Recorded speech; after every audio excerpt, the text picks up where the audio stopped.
The summer of 1939 carried an uneasy silence across Europe, a silence so heavy that even the wind seemed to move cautiously, as if afraid of awakening something terrible. People sensed war long before it erupted. It hovered in the air like the distant rumble of thunder, a storm gathering beyond the horizon. Nations spoke the language of diplomacy in daylight, while preparing for bloodshed in the shadows. Every newspaper headline hinted at catastrophe. Every rising speech in Parliament quivered with fear. The hope that the horrors of the First World War had ended war forever was dissolving rapidly. Germany was rising again, fiercer and angrier than before. The humiliation of the Treaty of Versailles, the economic collapse, and the desperate struggle for national dignity had opened the door for Adolf Hitler, a man who promised revenge and rebirth. He rebuilt Germany's military with astonishing speed, reclaiming land and power that had once been stripped away. The world watched him march into Austria and dismantle Czechoslovakia, stunned that it happened without a shot being fired. His intentions were becoming unmistakably clear. The map of Europe was going to change, and Germany would redraw it by force. Far to the east, the Soviet Union cast an equally vast shadow. Joseph Stalin ruled through terror, paranoia, and purges so brutal that millions disappeared into prisons, firing squads, and frozen labor camps. The Red Army was immense in manpower, but hollowed by Stalin's fear-driven executions of its best officers. Stalin preached communist revolution and absolute control. His ideology stood in total opposition to Hitler's vision of racial domination and fascist supremacy. Their propaganda machines painted each other as mortal enemies. The two dictators appeared destined to destroy one another. To even imagine them cooperating seemed absurd. Yet in the dark corners of political calculation, ideology becomes flexible. Morality becomes inconvenient, and survival always wins over principle. Every major power felt the tremors of war long before it erupted. Britain and France attempted negotiation and compromise, desperate to preserve peace. They entered into slow, uncertain talks with the Soviet Union, hoping to build an alliance that could restrain Hitler. But mistrust poisoned every discussion. The Western democracies feared communism almost as much as they feared fascism. They hesitated, delayed, stalled. Stalin watched their indecision with bitterness, convinced that they hoped Germany and the Soviet Union would destroy each other, clearing the way for the West to control Europe. To Stalin, they were not partners, they were opportunists. And if they would not commit, he would look elsewhere. Meanwhile, Hitler faced a dilemma of his own. His next target was Poland. An invasion he believed was necessary for German expansion. But if he attacked, he risked a war on two fronts, Britain and France to the west, and the Soviet Union to the east.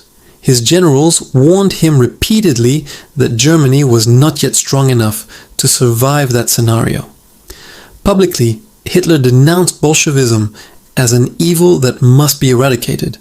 Privately, he understood that for now he needed Stalin. He told his commanders behind closed doors that if the West opposed his plans, he would make a temporary peace with the Soviet Union, defeat the West first, and later turn against the Russians when the timing was right. To Hitler, the alliance he was beginning to pursue was nothing more than strategic manipulation, a move on a larger chessboard. Stalin, on the other hand, saw opportunity where others saw impossible contradiction. The Soviet Union was not ready for a major war. The purges had smashed the command structure of the Red Army. Stalin feared being drawn into battle before he could rebuild. If he bought himself time, if he could expand Soviet territory without fighting, if he could watch Germany and the West tear each other apart, then the future might belong to him. In secret, through intermediaries and coded messages, communications began to flow between Berlin and Moscow. Diplomats traveled quietly. Letters were exchanged discreetly. The world had no idea. By mid-August, negotiations were moving rapidly. Both dictators understood exactly what they wanted. Hitler wanted the freedom to invade Poland without Soviet interference. Stalin wanted land, security, and time.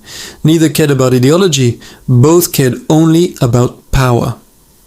On August 23rd, 1939, inside the Kremlin, under towering ceilings. And the severe gaze of Lenin's portrait, German Foreign Minister Joachim von Ribbentrop arrived to meet Stalin's representative, Vyacheslav Molotov.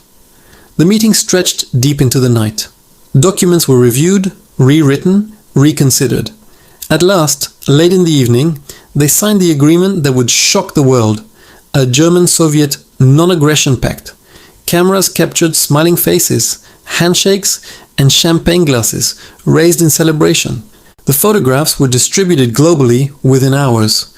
People stared in disbelief. Two sworn enemies standing side by side. It looked like peace. It looked like diplomacy. But beneath the surface lay something far more sinister than any public treaty suggested.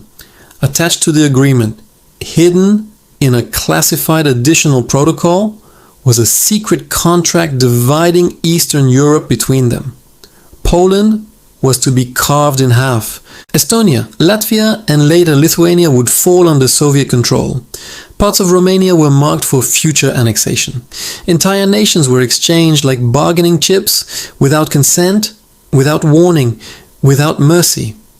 In that room, borders were redrawn that had existed for centuries. The fate of millions was sealed in moments, and outside the Kremlin walls, not even the closest allies of either regime had any idea what had just taken place. The ink was barely dry when the first blow fell. At 4:45 a.m. on September 1st, 1939, German tanks and infantry stormed across the Polish border. Bombers shrieked overhead. Cities burned. Innocent families fled into the forests and fields with no direction but away from falling fire. The world watched the invasion unfold with horror, and within days, Britain and France declared war on Germany. World War II had begun, but what happened next stunned the world even more. 16 days after the German invasion began, while Poland was still fighting for survival against the Nazi army, Soviet troops poured across the eastern border. Polish civilians woke to the sound of Soviet tanks advancing, unaware that their country had already been sold in secret weeks earlier. They found themselves trapped between two unstoppable forces that cared nothing for their suffering. Villages were emptied, families torn apart. Soldiers who thought they were defending their homeland discovered they were instead prisoners of a political gamble they never knew existed. And thousands of miles away, Hitler and Stalin watched the destruction unfold exactly as they planned.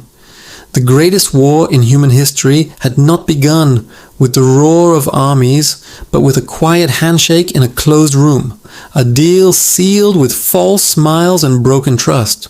The secret pact between Hitler and Stalin reshaped the world. It lit the fuse that would kill more than 60 million people and turn continents into graves. The pact was signed in silence.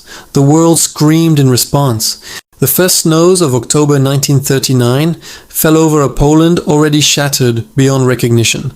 Cities that had once been alive with the sound of church bells, marketplaces, and children running through cobbled streets were now filled with smoke, wreckage, and silence.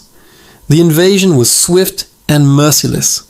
German forces crushed resistance from the west with overwhelming firepower, and Soviet forces pressed in from the east, swallowing what remained of the desperate defenders. Caught between two totalitarian machines, the Polish people experienced a kind of terror they could not have imagined, even in their darkest dreams. Refugees fled in every direction, carrying what little they could: a coat, a Bible, a photograph, a child. The roads became rivers of broken humanity. Nobody knew where to run, because no part of the map was safe anymore. The lines had already been drawn in secret. The country they loved no longer existed, dismantled by signatures made far away in a room lit by chandeliers, where dictators traded lives like currency.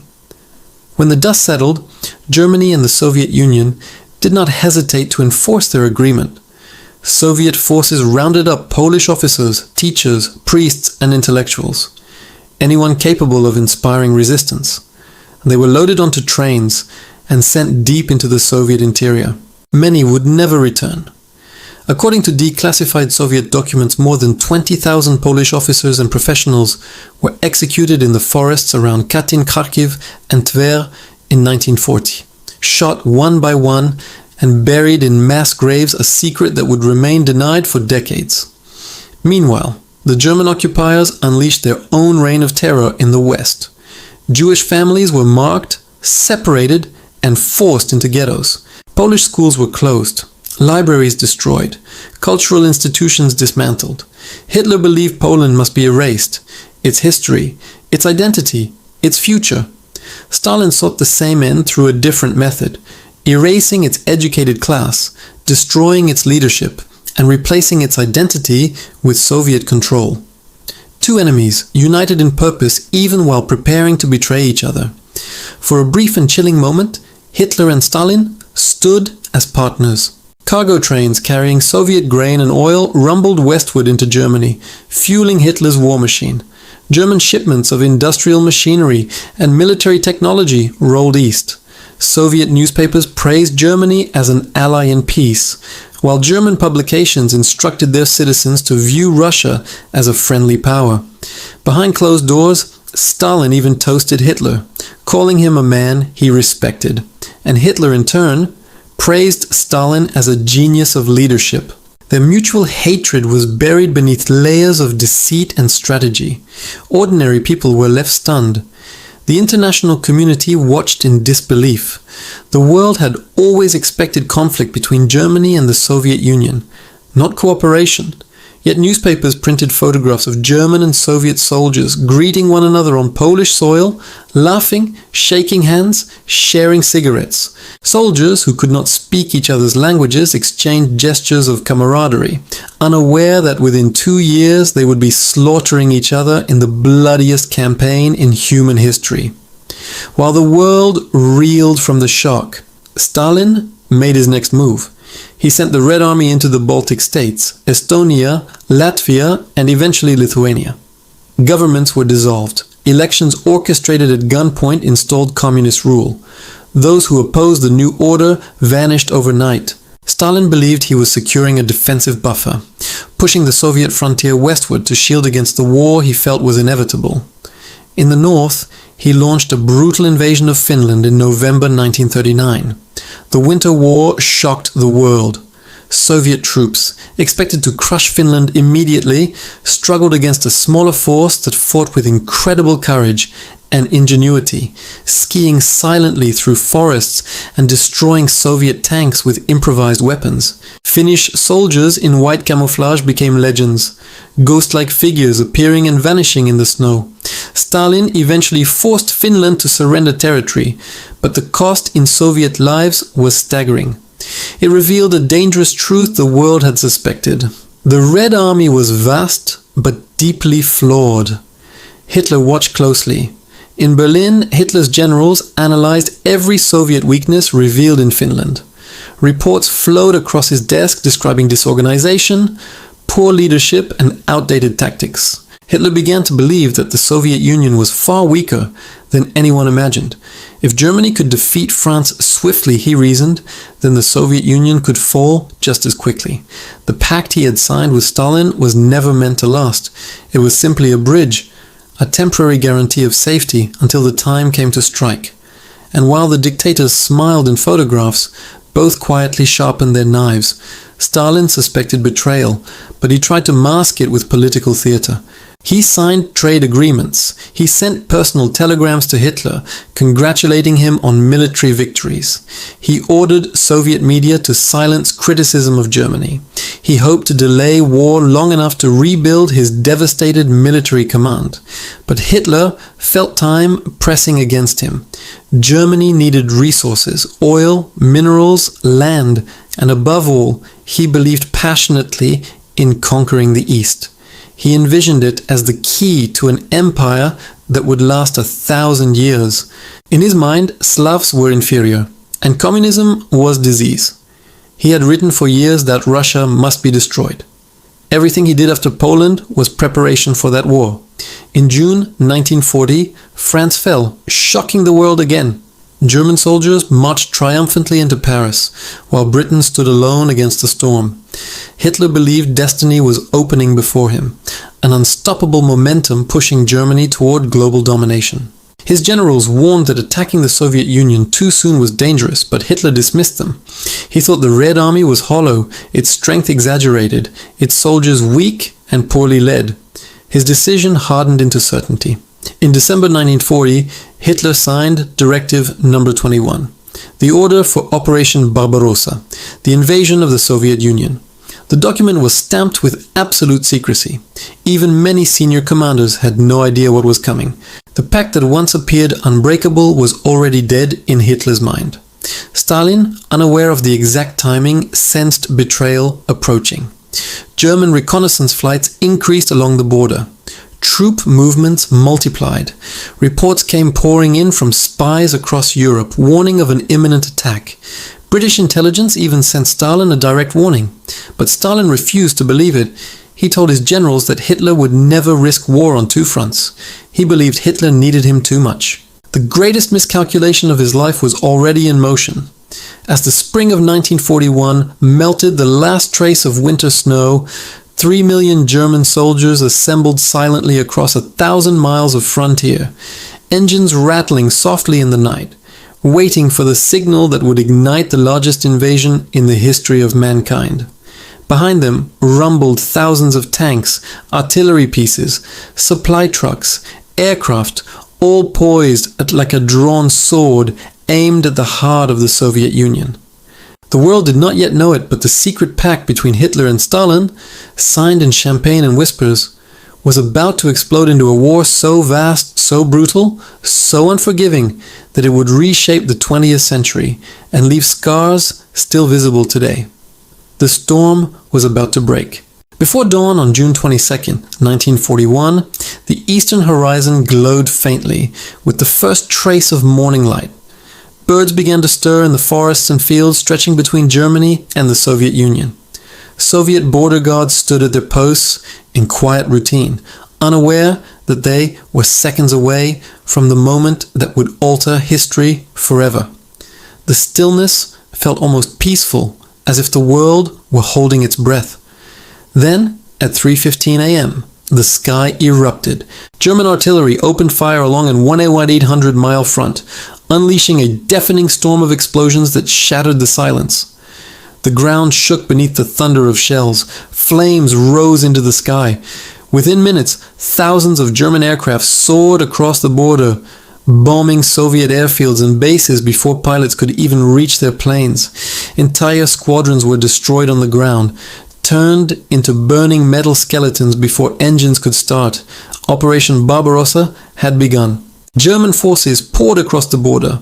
3 million soldiers advancing like a steel tide, supported by nearly 4,000 tanks and thousands of artillery pieces and aircraft. Nothing of this scale had ever been seen in human history. To Hitler, this was the war he had always dreamed of. He believed this invasion would crush the Soviet Union in a matter of months and open the vast eastern lands for German colonization. He saw it not merely as conquest, but destiny. Stalin, stunned by disbelief, was nowhere to be seen in the first crucial hours. For years he had convinced himself that Hitler would not attack.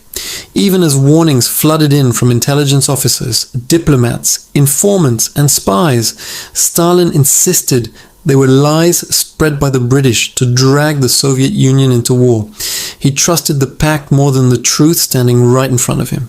When his generals finally reached him with proof, reports of bombardments, phone lines cut, border units wiped out, Stalin reportedly sat in silence, frozen. One witness later said he looked like a man listening to his own death sentence being read aloud. The betrayal he had feared was real, and it had come faster and harder than he ever imagined. In the chaos of the first days, Soviet forces collapsed. Entire divisions were encircled and destroyed. Communications disintegrated. Commanders waited for orders that never came. Many soldiers had been forbidden to take defensive positions, told not to provoke Germany. When the attack came, they found themselves exposed, unprepared, abandoned by a leadership paralyzed with shock. Civilians woke to the sound of explosions, shaking their homes. Families fled on foot, pushing cots stacked with whatever belongings they could save. They watched columns of German tanks roar past, engines growling like predatory animals. Villages burned behind them. Horses bolted in panic. Children cried without understanding why the sky itself seemed to be falling. The brutality was immediate. Einsatzgruppen, special SS death squads, followed the army, executing Jews, political leaders, and anyone deemed a threat. The invasion was not simply military, it was ideological, genocidal, absolute. Hitler intended not only to conquer the Soviet Union, but to eliminate its people, culture, and identity. In his vision, the East would become German soil, its original inhabitants enslaved or extinguished. Yet even in those catastrophic first months, something unexpected happened. The Soviet people refused to break. In cities like Minsk, Smolensk, Kiev, and Leningrad, ordinary men and women took up arms, built barricades, sabotaged rail lines, and formed resistance groups. Teachers became soldiers. Farmers dug trenches. Children carried ammunition baskets on trembling shoulders. Soviet propaganda declared what would become the defining truth of the conflict. Everything for the front. Everything for victory. The Soviet Union reeled under the assault but did not collapse. Factories were dismantled piece by piece and transported thousands of miles east into the Ural Mountains, where workers rebuilt them by hand, producing tanks and weapons day and night. Women labored in freezing temperatures, hands bleeding, assembling machinery that would soon turn the tide of war. Stalin, after almost disappearing from view, finally re-emerged to speak to the nation on July 3rd, 1941. His voice, flat and solemn, echoed through radios in factories, trenches, and shattered cities. He did not call the listeners comrades, as usual. He called them something different, something ancient, something emotional, brothers and sisters. He asked them to fight not just for ideology, but for survival, for their homes, for their children, for the earth they stood upon.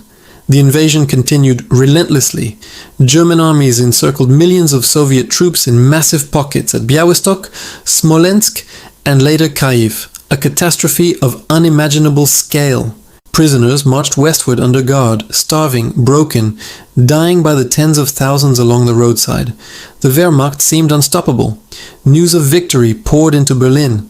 Hitler boasted that the Soviet Union was finished, that the campaign was nearly won. But the deeper German forces pushed into the Soviet interior, the more resistance hardened. The land itself fought back, swamps that swallowed tanks, endless forests that sheltered partisans, roads that dissolved into oceans of mud when the autumn rains began. Vehicles sank, horses died, soldiers marched knee-deep in cold sludge, supplies dwindled, the blitzkrieg, the fast, unstoppable lightning strike, began to stall and then choke. Winter approached. The storms of snow that fell in early November were unlike anything German soldiers had ever experienced. Temperatures plunged to deadly levels. Fuel turned to jelly. Guns jammed. Engines froze. Men wrapped their feet in rags, desperate to keep from losing toes to frostbite. But Soviet troops, born to the cold, arrived with white camouflage, skis, and renewed determination.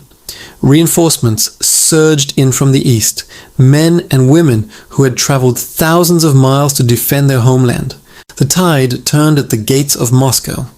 German commanders stared in disbelief as fresh Soviet divisions emerged through the blizzard, charging forward in a counter-offensive that sent German troops stumbling backward through ice and snow.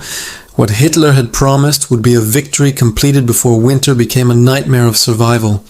The pact signed in 1939 was gone forever, drowned in blood and fire.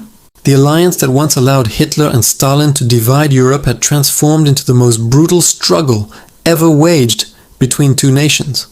More soldiers would die on the Eastern Front than in all other theaters of the war combined. In the end, the secret agreement between Hitler and Stalin produced the opposite of what either man expected. It bought them time, but cost them everything. It reshaped the world, drawing the United States and Britain into alliance with the Soviet Union and forging the foundations of the post-war order.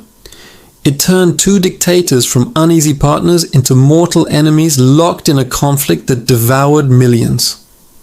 When the war finally ended in 1945, Europe lay in ruins. The ashes of cities still smoldered. Families searched through rubble for the bodies of loved ones. And the memory of that night in August 1939, the night when champagne glasses clinked in the Kremlin, burned like a warning etched into history. The secret deal between Hitler and Stalin did not create peace. It created catastrophe. It unleashed forces neither could fully control, ignited a war that swallowed nations, and demonstrated the darkest truth of power: that agreements built on lies always end in violence. The pact began with silence. It ended in screams. The smoke of war still hung over Europe long after the gunfire ceased. When Germany finally surrendered in May 1945, people poured into the streets crying, embracing strangers, collapsing to their knees in disbelief that the nightmare was finally ending. Church bells rang for the first time in years. Music returned to cities that had known only sirens and explosions. But beneath the celebration lay a grim reality. The world that emerged from the ruins was unrecognizable, scarred beyond repair. Tens of millions had been killed, entire generations wiped out. Cities like Stalingrad, Warsaw, and Berlin were nothing but skeletons of concrete and twisted metal. Families searched for loved ones who would never return. The survivors carried memories so heavy that even decades later they would fall silent when asked to describe them. And in the midst of reconstruction, another war began, not fought with bombs, but with history. The secret pact between Hitler and Stalin, hidden from the world in 1939, had shaped everything that followed. Yet during the war, both sides denied it existed. The Soviet Union insisted the invasion of Poland was an act of liberation. German propaganda claimed partnership meant nothing. Both governments buried the truth beneath layers of lies.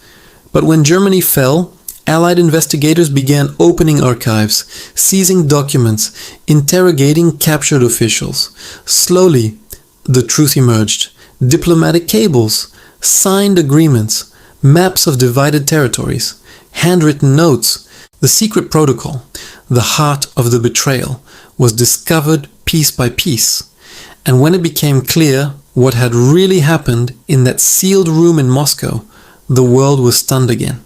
Millions had died because two dictators believed they could carve up Europe and control its fate like merchants negotiating over goods. The pact was exposed not as a neutral diplomatic gesture, but as a deal drenched in blood. What had been denied for years now stood undeniable in the light. Poland's destruction, the Baltic annexations, the deportations, the executions, the mass graves, these were not accidents of war, but planned consequences. Western leaders demanded accountability. Poland demanded the truth be recognized. Survivors of deportations came forward, telling stories of entire villages disappearing overnight, of being packed into cattle cars heading east, of freezing forests where prisoners dug their own graves. The testimonies spread like wildfire.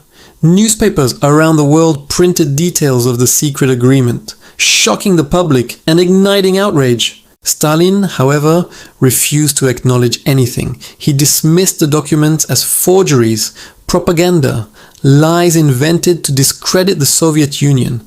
Anyone within his sphere who dared question the official narrative disappeared. The truth was buried again, this time under the crushing weight of fear. But the truth had already escaped his grasp. As Europe rebuilt, the division between East and West hardened into the Cold War. The same line that Hitler and Stalin once drew across maps now became the Iron Curtain, splitting the continent into two worlds. On one side, democratic nations aligned with the United States. On the other, communist states fell tightly under Soviet control. The pact that once promised peace between dictators had instead planted the seeds of 50 years of tension, espionage, and nuclear fear. The Baltic states, Estonia, Latvia, Lithuania, remained under Soviet rule, their people silenced but unbroken. Poland emerged from the war with borders shifted and scars that would never heal. Finland, though independent, lived in the shadow of its giant neighbor. Eastern Europe was transformed not by liberation, but by occupation disguised as victory. In Moscow, Stalin walked triumphantly through Red Square during victory celebrations, hailed as a hero who had defeated Hitler. Crowds cheered, the banners rose, but behind the spectacle, he carried a secret that no amount of glory could erase, the knowledge that he had once stood hand in hand with the very monster he claimed to destroy. He had fed the serpent that later turned to bite him, and millions had paid the price. The pact became one of history's most profound warnings about power, deception, and the fragility of peace. It revealed how quickly principles collapse when power is at stake, how easily nations can be betrayed by leaders who claim to protect them, how silence can be deadlier than bullets.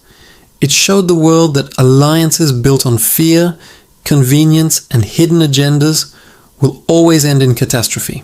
In 1953, Stalin died, not on a battlefield, but collapsing on the floor of his residence, surrounded not by loyal friends, but by men too afraid to touch him as he struggled for breath.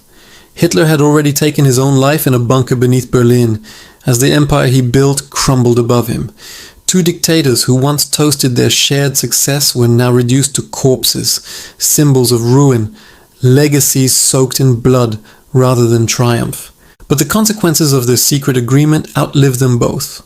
For decades, citizens of Eastern Europe fought quietly for the truth. They smuggled forbidden history books, memorized censored stories, whispered accounts of relatives taken in the night. Even children learned that some truths could not be spoken aloud. Truth became rebellion. Memory became resistance. And then, in 1989, like a long-held breath finally released, the Berlin Wall fell. Across Eastern Europe, crowds flooded the streets, demanding freedom, demanding history, demanding justice. Governments dissolved, flags changed, borders opened. A world shaped in a secret room in 1939 was finally breaking apart. In 1992, after the collapse of the Soviet Union, the Russian government finally confirmed what the world already knew. The Molotov-Ribbentrop Pact contained a secret protocol dividing Eastern Europe. The truth was no longer a crime to speak aloud. Survivors wept in relief, not because anything could undo their suffering, but because silence had finally been defeated. The lessons of the pact echo still. It reminds us that peace signed by force is not peace at all, that leaders who speak of destiny and greatness often trample the lives beneath them, that lies written in ink can stain continents, that history, no matter how deeply buried, always finds a way to rise. The pact began in a glittering room with polished wood tables, crystal glasses, and soft diplomatic smiles. It ended in burning cities, frozen battlefields, unmarked graves, and a world forever changed. The deal that promised security delivered only destruction. It stands as a testament to the darkest truth of human history. When power replaces principle, disaster always follows. The story of Hitler and Stalin's secret agreement is not simply a chapter in the past. It is a warning, one that must never be forgotten.